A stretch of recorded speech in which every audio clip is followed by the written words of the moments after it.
Welcome to this session on Microsoft Azure Fundamentals, AZ900. This exam is designed for candidates looking to demonstrate foundational level knowledge of cloud services. This exam is for both non-technical people as well as for technical people.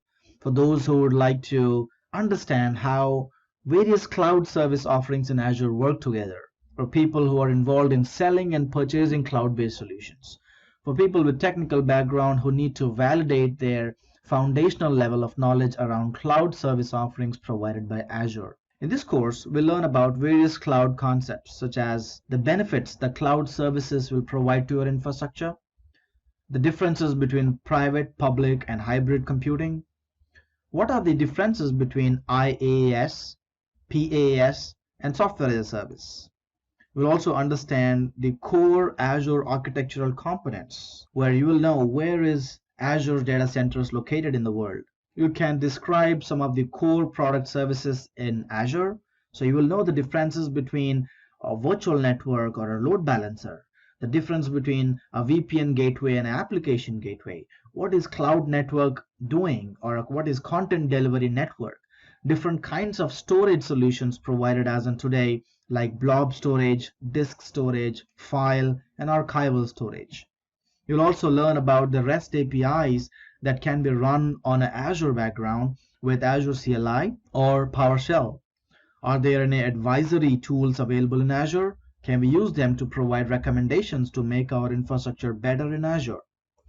The most important thing is the security, privacy, and compliance part of it, which covers about 30% in the examination.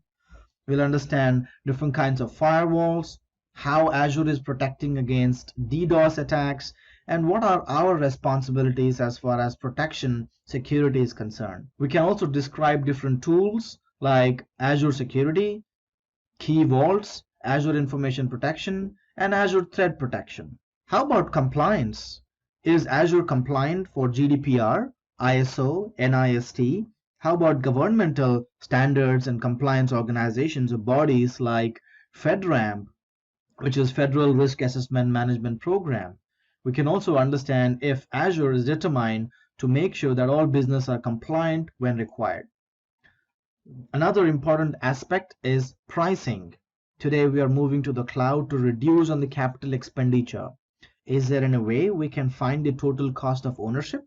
Is there a pricing calculator that can tell me how much will my virtual machine cost on Azure and how much is it costing on premise? Can a comparison be done?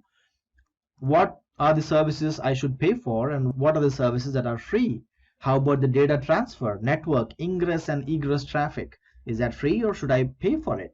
So we will understand how Azure does the cost management and also how you can do chargeback to your businesses. It's also important to understand the life cycle in Azure, when services are being provided, when new features are being rolled out to Azure. How do we implement them in our cloud infrastructure? How do we monitor the feature updates? How can I raise a ticket to Microsoft just in case if I ever have issues? This is a foundational level course in Azure, one of the first entry-level certification which will help you understand the cloud concepts, the Azure service offerings that it's providing as on today, security, privacy, compliance, and trust options it has, and also, not the least, Azure pricing and support.